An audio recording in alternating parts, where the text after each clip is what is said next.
This is Curse of the Creative, the award-winning Silver. So we're the first loser, but it's something to work on. Award-winning business podcast, South African Podcast Awards.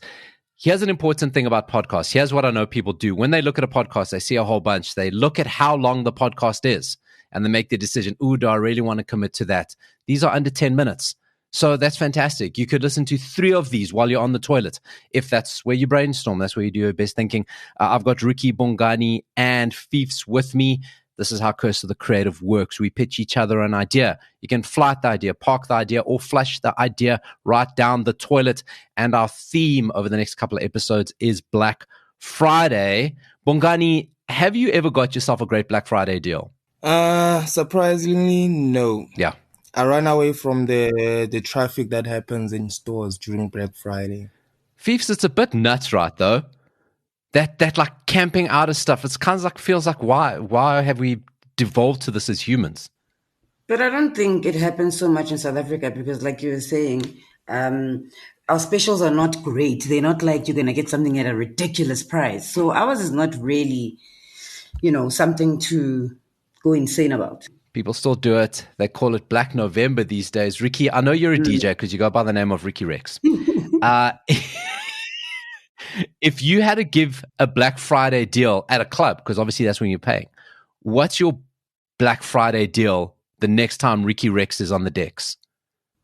I don't know what your question is, but let me just tell you one thing, right? Somebody spilled a drink on my decks, actually. So I'm going to spend like 20,000 Rand on a circuit board. So if somebody can give me a Black Friday deal on that, please, I'll accept that. Oh, God. Listen, give our friend Gavin Dace I did. He put me in touch with 2 old men here in Cape Town that have a workshop in an older house, and they've had my things for like 3 months trying to find it. The one guy's back's out, so he can't fix it properly. Like, come on. Okay, all I'm getting from that story is Ricky's thing is with 2 old men in a backyard workshop, and the one man cannot work after Ricky visited. That's what I get out of that. All right, we are going to start with our timer. Bongani, you don't have to talk the whole of the timer because you see what we started off this. We used to have a 1-minute timer, but I felt that wasn't long enough. You guys kept going over it. Now I've got 2 minutes. It's too long. If only there was a duration, like say 1.5 minutes, that I would go through the effort of making. But I suppose that's why we're a silver podcast, not a gold. Gold makes the 1.5 minutes ticking clock, right? I think that's the flaw there. So your clock starts now. Bongani, let's hear your Black Friday concept. All right. Since Black Friday is all about slashing prices, we give listeners a chance to choose a letter from the words Black Friday. Behind the letters, we will have client products with normal prices and ones with slash prices. And then listeners will have a chance to choose 3 letters at a go that have products with slash prizes for a chance to win. But the twist is that behind one of those letters, there's a grand prize that's up for grabs. So there's a chance to win a grand prize every day. But if you can't win a grand prize, you can just try and choose 3 letters that have slashed prices on them. So I've got a question. Ricky, you might have the same question as me. What does a slashed prize mean? It can't be a cash prize. It can't be a product, dependent on client. So I'm going to assume that a slash prize, you're looking for the ones that are discounted, right?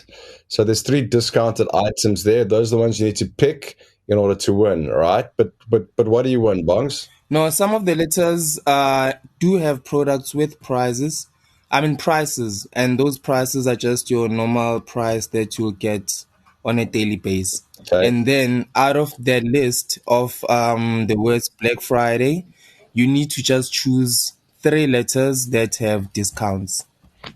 I am going to park your idea because I think one thing we can look at is I think getting people to visualize the full of Black Friday is a lot, right? It's a lot of letters. I would maybe just focus on one word, like either Friday or the black part of it.